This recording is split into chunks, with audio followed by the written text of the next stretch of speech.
dernière ligne de la page, Aïn Dalet Amud Bet. Ki yiten bekos eino yitalech b'meisharim. Ce verset vient de Michelet. C'est-à-dire que quand il va regarder Ki yiten bekos eino, il regarde, il met ses yeux sur son verre, apparemment un verre de vin. Yitalech b'meisharim. Il va aller d'une façon qui est pas seulement droite, mais c'est comme une plaine qui est plate. Il va droit. Il va droit de façon qu'il traverse tout. On va voir. Rabbi Ami et Rabbi Assi. Chadama, Kol Hanoten, on tourne la page. En haut de la page suivante. Kol Hanoten, Eino Bekoso. N'importe qui regarde son verre. Ça veut dire quoi regarder son verre? Rachid dit en haut de la page. Ohev Shikrut. Ohev Shikrut, ça veut dire.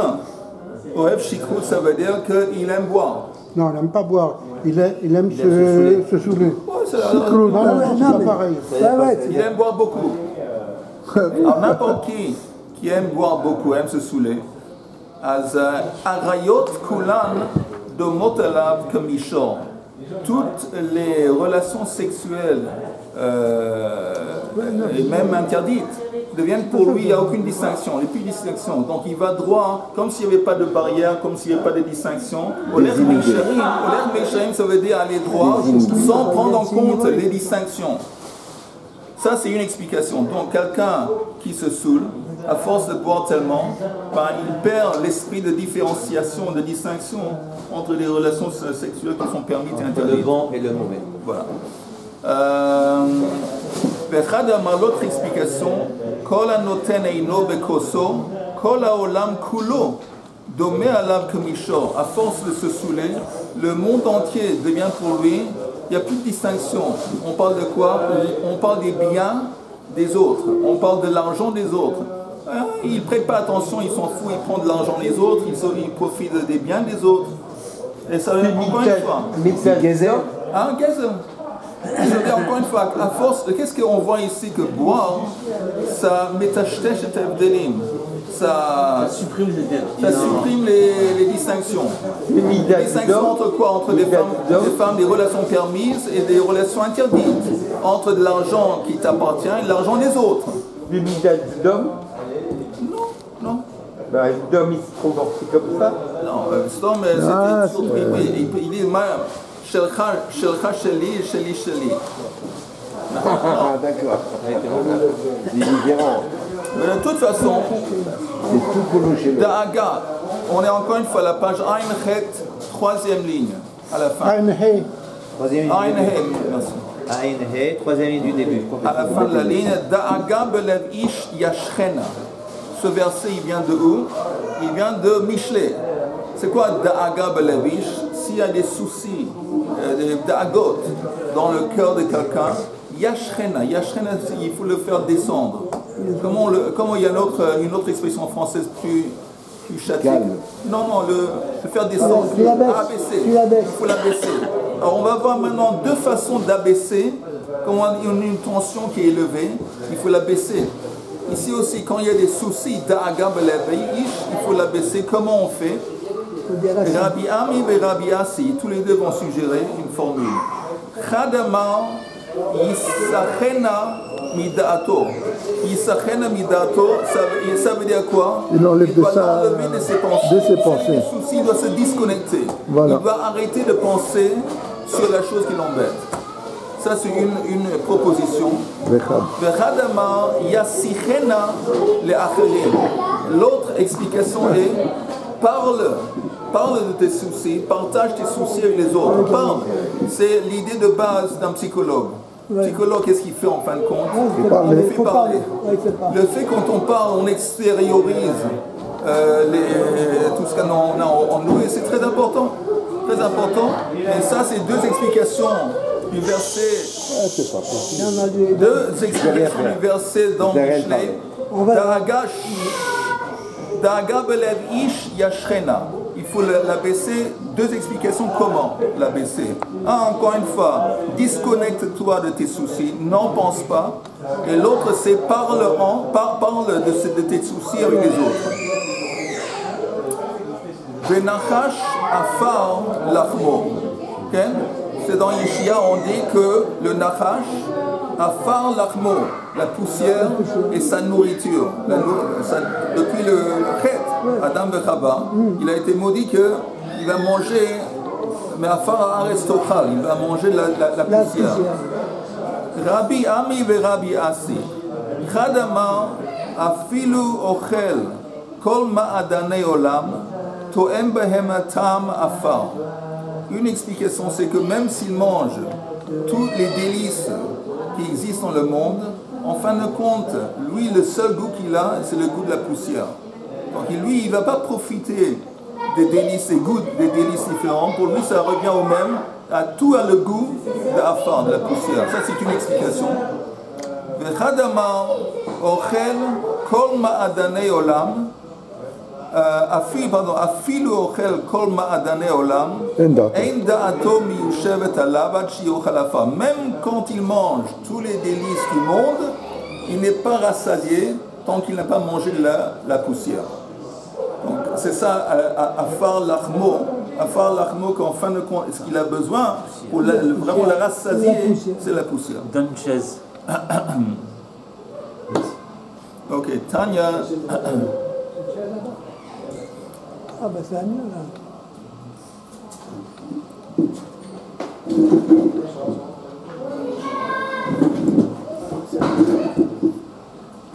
Pourquoi c'est comme ça? C'est intéressant quand on lit ce qu'on vient de lire, que le man, c'était l'opposé.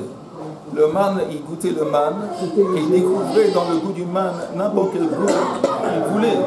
Ici, dans la punition du Nachash, c'est l'opposé. Il va manger n'importe quel délice, en fin de compte, ça revient au même goût de la poussière. C'est tout à fait l'opposé du man. On continue. Tanya Amar Rabbi Yosei Bo Uree Shelo Midat HaKadosh Baruch Hu Midat Basar Badam. Regarde et constate que la façon que Hachem se comporte, c'est pas du tout de la façon que les hommes se comportent. Midat Basar Badam Maknit et Chavero Yored Imo le Chayav. Les hommes, quand ils se disputent, quand quelqu'un est contre quelqu'un d'autre, Yored Imo le Chayav. Il va faire de sorte, il va l'attaquer jusqu'à la fin. Il va faire tout pour l'embêter. Tout pour l'embêter. Quelqu'un qui est contre quelqu'un d'autre, tous les reproches qu'il peut pas seulement reproches, il va faire tout pour l'embêter. Ava, la Kadosh Baruch Hu eino ken. Mais Hachem n'est pas du tout comme ça, il est la preuve. Qu'il est un nachash. Il a maudit le serpent, et néanmoins, olé la gag mezonotav imo. Yored le mata mezonotav imo. Le serpent, ok, il a été maudit, mais en attendant, dans la malédiction, il y a une espèce de bracha. Parce que où il va, la nourriture est à portée de main. S'il monte sur le toit, alors là-bas il va retrouver sa nourriture. Quand il descend en bas, sa nourriture est là. Donc lui, il maudit le Nachash. En attendant, en dépit de la malédiction, il s'arrange, le Nachash. Il y a une espèce de bracha. Hillel et Canaan. Akadosh Baruch Hu a maudit le petit-fils de Noah. Ochel, Canaan c'était le fils de Ham. Az Ochel, Masherabo Ochel, Veshote, Masherabo Shote. Quelle était la malédiction de Canaan? Eved Avadim Tiye, il va être un esclave. Mais il y a un côté positif dans d'être un esclave. Parce que tu manges la nourriture que ton maître il mange. Tu manges ce que ton maître il mange la plupart du temps, c'est ce que tu vas manger aussi toi-même en tant qu'esclave. Donc il y a un côté, il s'arrange, il s'en sort pas mal avec cette malédiction. Hillel et Aïcha, il a maudit la femme, il a maudit Chava, et néanmoins Hakol Ratzin Acherea, tout le monde lui court après. En dépit du fait que la femme a été maudite, il y a encore tout le monde lui court après. Hillel et Adama, et Kadosh Baruch Hu a maudit la terre, Hakol Nizonin Emena, mais tout le monde est nourri de la terre. Donc encore une fois, tout ça pour nous dire que même quand Kadosh Baruch Hu il donne une malédiction, autour de la malédiction, il laisse toujours une porte. Il laisse toujours une porte ouverte. C'est même plus que ça. Dans le mal, il y a une partie de bien. Exactement. Dans la bénédiction, une partie de bracha. Ce qui n'est pas le cas avec les hommes. Quand les hommes ils s'attaquent quelqu'un, ils il s'attaque à ça, c'est une attaque à fond jusque là-bas. Il nous arrache les dents, il dit c'est pour ton bien. Ok, alors maintenant, quand Am Israël se sont plaints dans le désert, qu'est-ce qu'ils ont dit entre autres? Ils ont dit beaucoup de choses intéressantes, mais ils ont dit entre autres Zacharnu et Daga, Asher Nochal b'Mitzrayim Chinam. On languit le bon poisson, le poisson complet, qu'on avait mangé en Égypte, Chinam, gratuitement. Ils ont un peu exagéré quand même.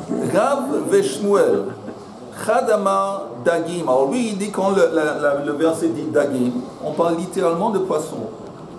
Chadamar non. Dagim, ça fait allusion à des relations sexuelles, à Rayot. Et c'est ça qui manquait. C'est ça qu'ils avaient, comment on dit, de où Ils avaient en fait, ils avaient langui. Ils avaient langui. Alors on va voir. Dag et relation, c'est un... On va voir. Ah bon, d'accord. Man de Amar Dagim, celui qui dit Dagim, littéralement des poissons, parce que c'est écrit, Dirtiv Nochal. On languit les poissons à chaque Nochal qu'on a mangé. Donc qu'est-ce qu'on mange? On mange des poissons. Man de Amar Arayot, Dirtiv Chinam. Mais celui qui dit que non, ça fait allusion aux relations sexuelles, apparemment interdites, qui sont devenues interdites, c'est parce que c'est écrit Chinam. C'est sûr que les poissons en Égypte, c'était pas Chinam. Alors, c'est quoi Chinam? Relations sexuelles, parce que quand ils avaient des relations sexuelles interdites, ça ne se payait pas. C'était avec le consentement des deux parties. Alors, de ce point de vue, c'était Chinam.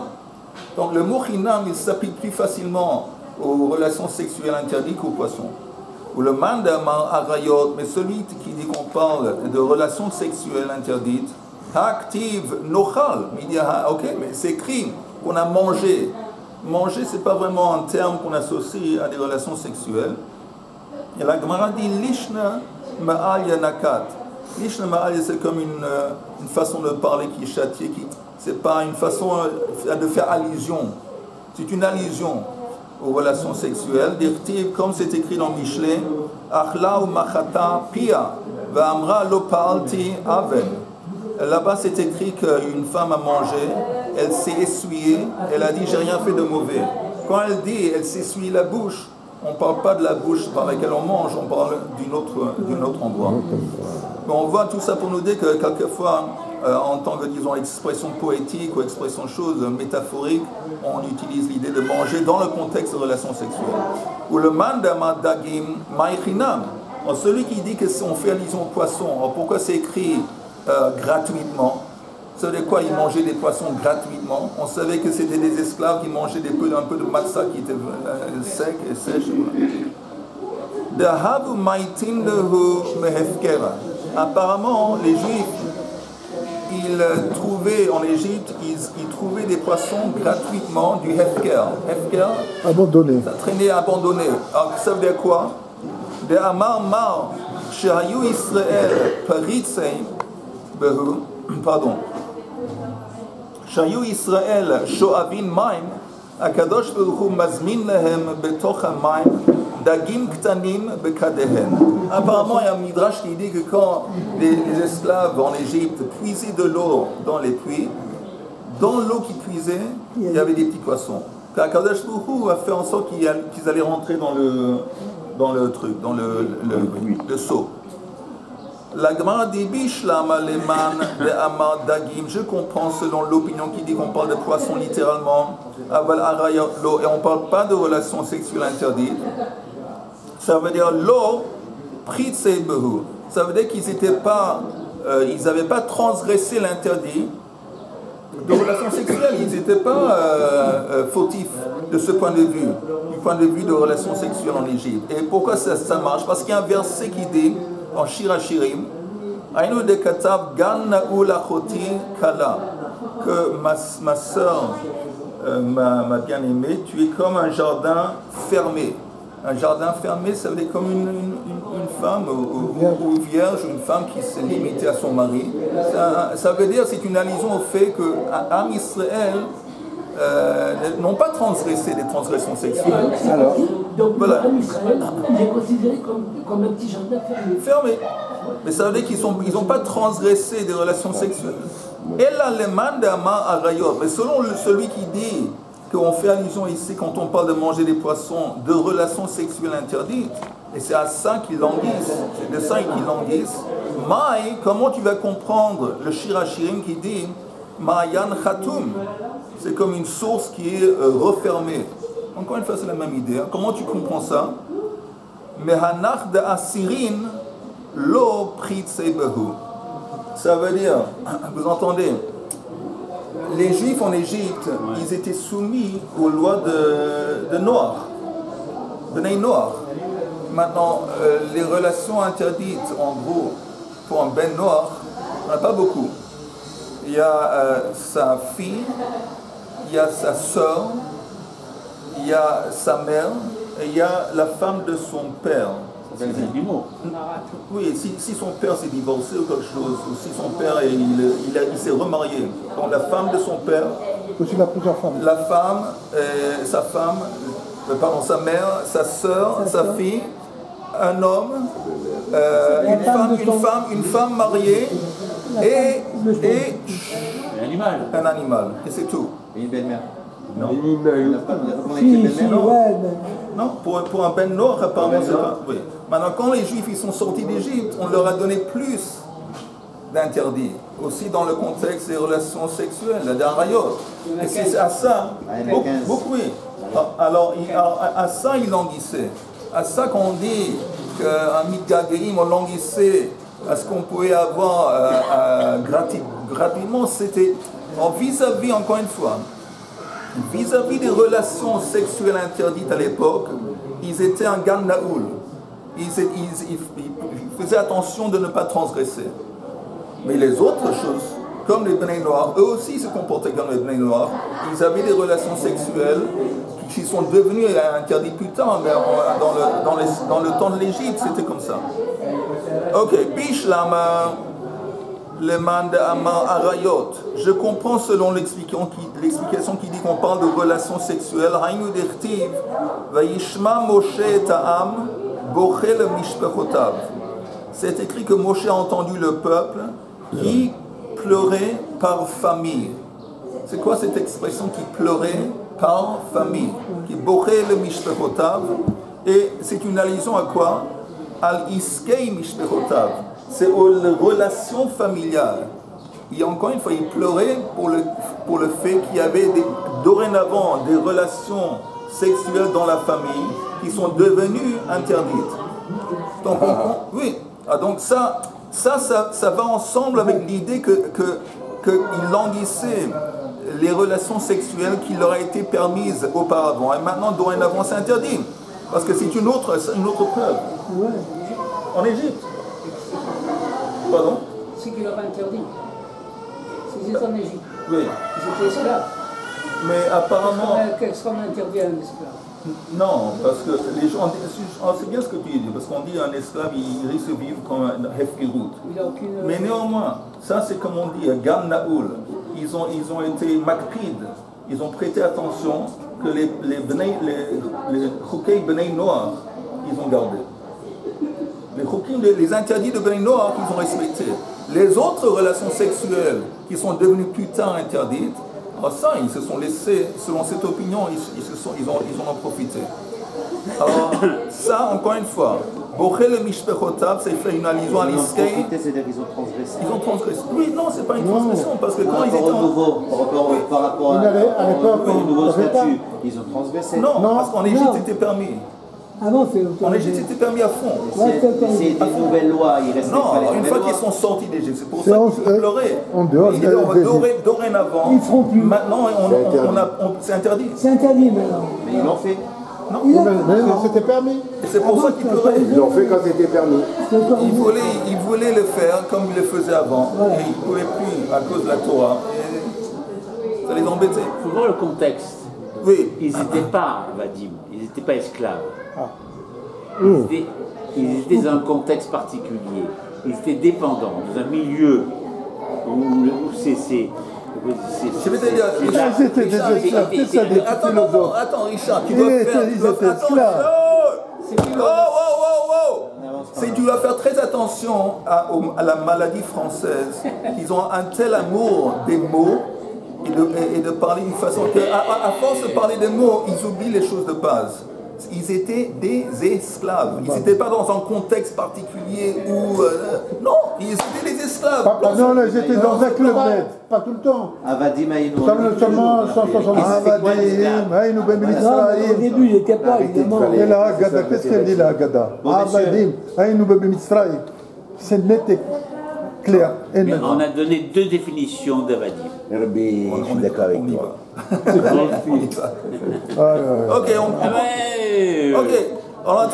T'énerve pas.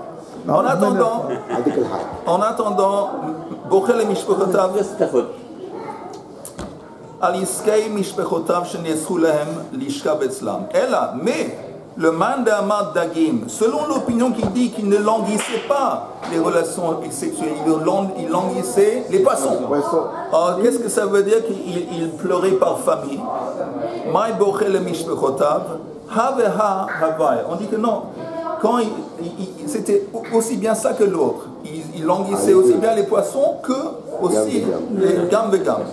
Alors, celui-là a trouvé la solution, ça y est. Alors, en fait, dans ce passage, ce qui est important pour nous, c'est qu'on met le lien entre le fait de manger et les relations sexuelles, c'est par rapport aux interdits de Kippour. Oui, c'est bon. Tous les deux sont inclus dans les interdits du Yom Kippour, et peut-être ça c'est le rapport.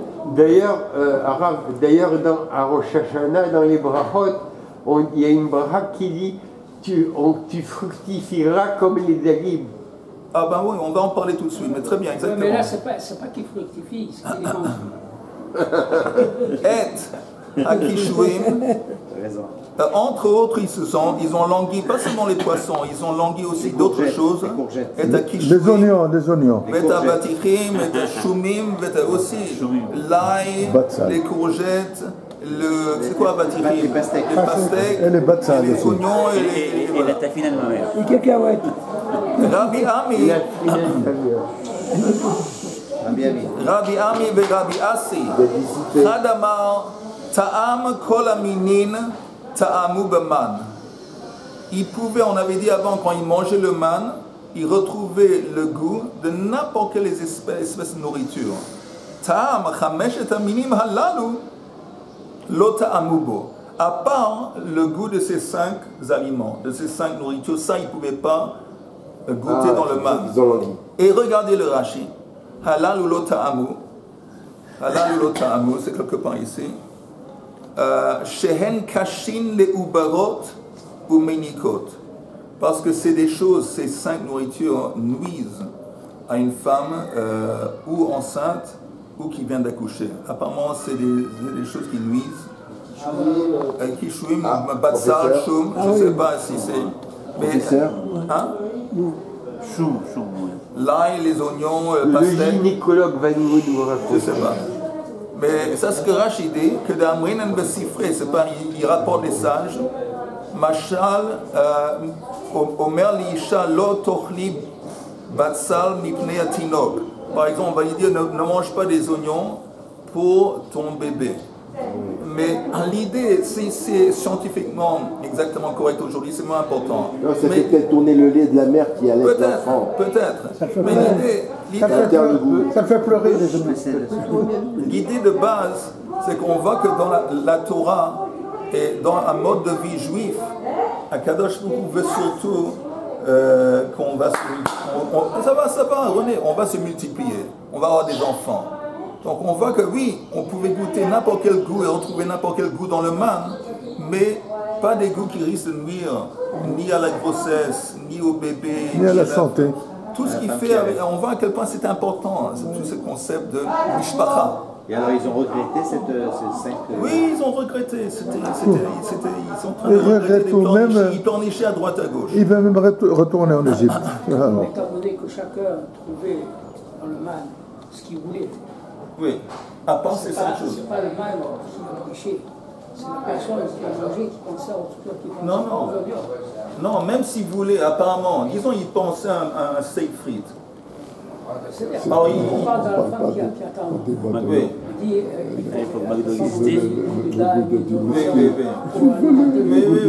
C'est qui s'interdisait ça?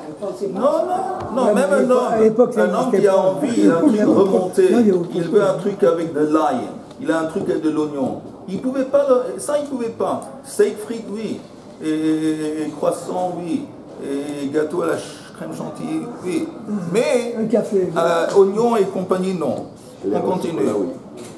Il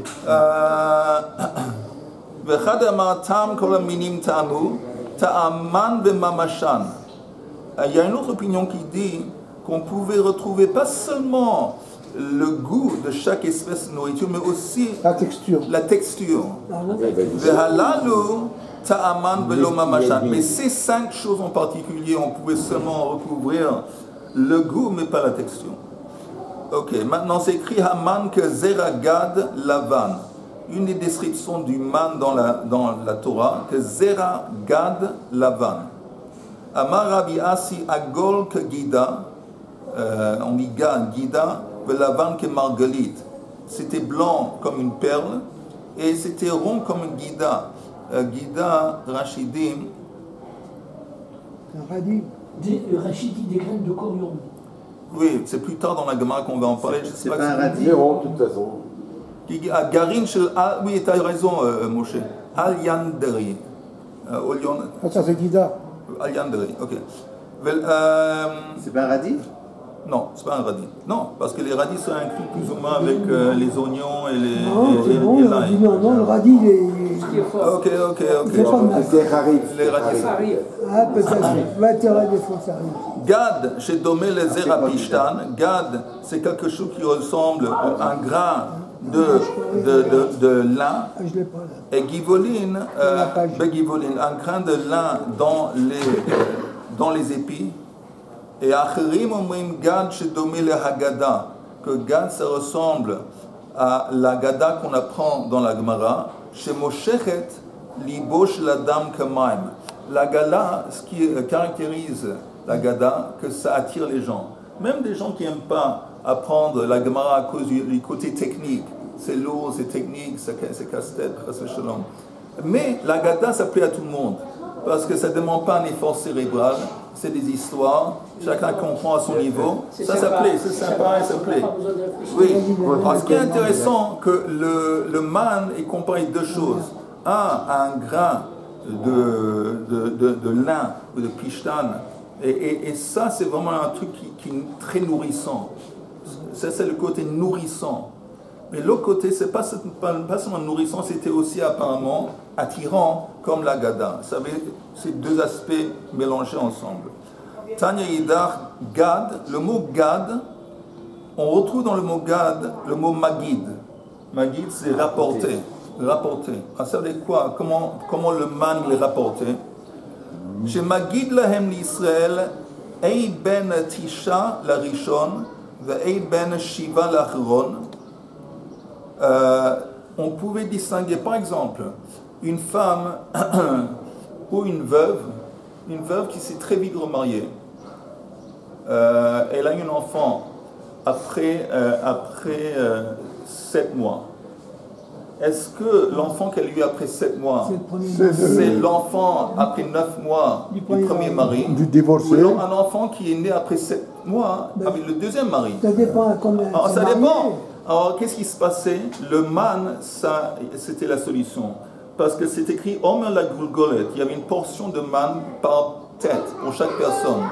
Alors, si le morceau de man qui était en plus pour le bébé était dans l'attente du premier mari ou qu'il est décédé dans l'attente du père du premier mari, ça veut dire que l'enfant il appartient au premier mari. Tandis que si il était dans l'attente du deuxième mari, ça veut dire que c'est un bébé de 7 mois du deuxième mari. On pouvait arriver à trancher à travers où se trouvait le man. Donc le man était Magid, il nous rapportait, il nous enseignait.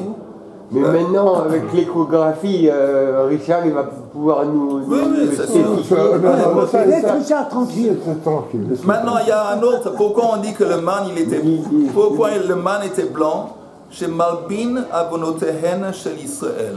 Parce qu'il blanchissait les transgressions d'Israël. Il y a maintenant, regardez un très beau Rashi important, Malbin, en haut de la page, en haut à gauche. Mitoch shahayu doagim, shema lo yired man lemachar, hayu mesha'abdim libam lamakom. Comme ils étaient en quelque sorte dans l'angoisse constante, parce qu'ils ne savaient pas si demain, encore une fois, il va y avoir du man. On avait dit que le man c'était une épreuve. Et une des explications pourquoi le man c'était une épreuve, parce qu'il n'y avait pas l'incertitude. On mangeait aujourd'hui, on finissait aujourd'hui, on n'avait aucune idée. C'est vrai que ça fait des semaines ou des mois qu'il y a du man chaque jour, mais qui te dit que ça compte? Et nous on connaît ça un petit peu. Parce que nous, en dépit du fait que ça fait des années qu'on s'arrange au niveau financier, néanmoins, s'il y a un problème, on est dans le stress. Au lieu de dire, bon, ça fait des années que tu t'arranges. Pourquoi maintenant tu penses que ça veut changer? Tu es dans le stress. Pourquoi? Regarde, ça fait 30, 40 ans, 50 ans. Oui. Ils avaient à manger d'abord 40 ans dans le désert, c'était comme des princes. Non, justement, il y avait des soucis. Il y avait des soucis parce qu'ils ne savaient pas si le lendemain le man allait encore une fois apparaître. Mais je t'explique que non, aujourd'hui aussi, on voit que dans notre vie, on voit que chaque jour ou chaque année de notre vie, on s'arrange au niveau matériel, au niveau financier. Et néanmoins, s'il y a un problème, on se stresse, on dit maillé. On ne dit pas, oh, je sais que chaque année. Mais eux, ils savaient, ils étaient couverts de partout, ils étaient tranquilles. Alors, oui. Une petite question, s'il vous plaît. Vous avez dit que si la personne qui a été divorcée, comment on peut savoir? Vous avez dit parce qu'on lui a donné la mana. Pas divorcée, ou divorcée, ou disons une veuve. Alors, on lui donnait une part. Pas elle, on va voir où la portion de man qui correspond au bébé, où est-ce qu'elle se trouve? Alors, ça veut si c'est dire... le temps du premier mari ou dans le temps du deuxième. Alors, donc, ça veut dire que la femme, dès qu'elle est enceinte, son bébé, elle recevait sa portion? Non, c'est seulement une fois qu'il est né. Une fois que le bébé est né, disons à la fin pendant le 7e mois, il est né. Ça se fait quelquefois. Ça se passe quelquefois qu'un bébé est né dans le 7e mois. Ok, le moment qu'il est né, il y a un morceau de man qui correspond au bébé. Où est-ce qu'il se trouve ce man? Alors ça dépend. S'il se trouve dans la famille, dans l'attente de la famille du premier mari, c'est-à-dire que le bébé c'est un bébé du 9e mois de la première famille. Si il se trouve dans l'attente du deuxième mari, on dit que Moshe il est né au 6e mois. Peut-être. Tanya Rabbi Yosef Omer que Shem Shanavi Haya Magid Lahem l'Israël Mashe Bechorin ou Mashe Bestakin. De la même façon que le prophète, son but était de raconter à Israël qu'est-ce qui se trouvait dans les crevasses, dans les petits trous. Ça veut dire quoi? Il dit c'est souvent le prophète avait une capacité de dire vous avez des problèmes comme ça et comme ça. Dans les crevasses, c'est pas un truc peut-être dont on parlait et dont beaucoup de gens étaient conscients. Mais il leur démontrait leur faute qui était comme ça dans les crevasses et dans les trous. Alors la même façon avec le man. Kachaman magid lahem Israël, mashe bechorin ou mashe bestakin. Comment? Ketzad. Shnaim shebao lifnei Moshe ladin. Il y a deux personnes qui viennent à Moshe Rabbeinu pour le jugement. Ze omer avdi ganavta. Il y a un qui dit tu as volé mon esclave. Veze omer ata mechartoli. L'autre il mapitom. C'est toi qui me l'as vendu. Ok, ça c'est la dispute qui s'est présentée au Beit Din. Amar lehem Moshe dinu la boka ishpat. Alors, il y a une expression qui dit « Dis-nous, le lendemain matin, on va voir le jugement. » Vous savez quoi, le lendemain matin? Qu'est-ce qui apparaissait chaque matin à nouveau? Le man. On va voir. Les machar, im nimsa omaro bebeit rabo, rishon. Si on retrouvait la portion de man en plus qui correspondait à l'esclave dans la maison du premier maître, ah, ça c'est un signe qu'il a été volé. Si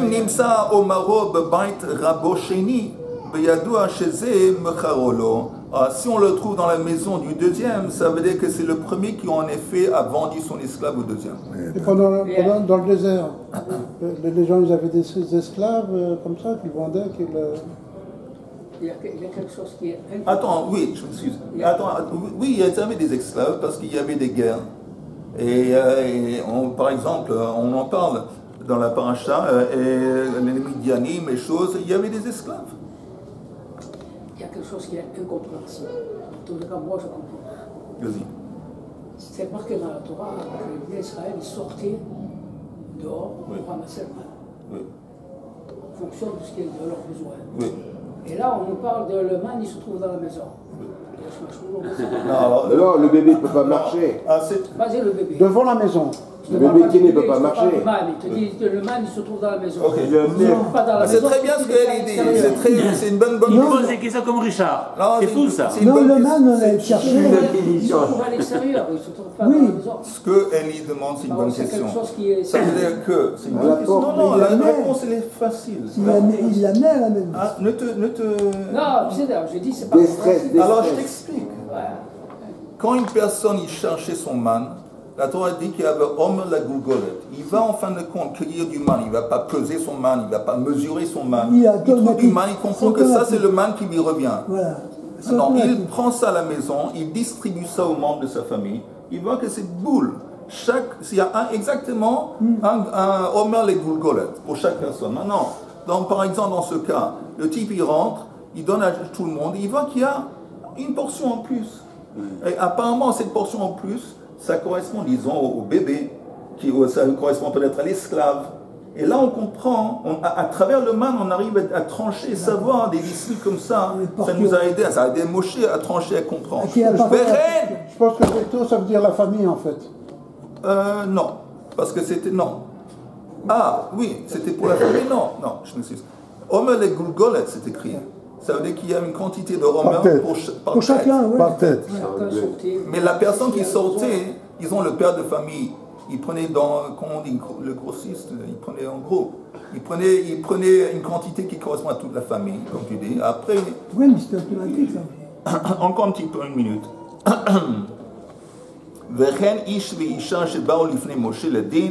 Ils ont un couple qui arrive pour se faire juger par Moshe. Un qui dit que la femme, c'est elle qui était infidèle. Elle dit, ma pitom, c'est lui qui n'était pas bien envers moi. Amar lehem Moshe, dis-nous la boka mishpat. Ça veut dire qu'il m'a trompé, quoi? Je pense que oui, Chaim. Ok. Rachid dit, quelle est la différence? Si elle dit que toi, tu m'as trompé, toi, tu n'as pas été bien, et il va y avoir un divorce, parce que c'est lui qui réclame un divorce, mais il va être obligé de lui donner la ketouba. Parce que la faute vient de lui. Mais si c'est elle qui s'est mal comportée, peut-être c'est pas se tromper, mais c'est mal comporté, alors il ne doit pas lui donner la ketouba si c'est une faute grave de la part de la femme. De toute façon, alors Moshe dit, dis-nous la boka mishpat, le machar, im nimsa omara bebeit baala. Si elle trouve la portion de man qui lui correspond à la femme dans la maison de son mari, biyadou shehi sacha. Bon, c'est un signe que la faute est avec elle et pas avec son mari. Nimsa omara bebeit avia, mais si on retrouve la portion de man qui lui revient dans la maison de son père, biyadou shehu sarach alea, c'est un signe que c'est son mari qui était fautif. Ktiv uberedet atal ala machane laila. Yarad Haman Alav. C'est écrit que on a fini. Ok, apparemment on a fini et on arrivait le Redet Atal. Je vous souhaite à tous un très bon Shabbat. Et aussi, bon, il fait très important de boire aujourd'hui. Ouais. Parce que c'est aujourd'hui, demain.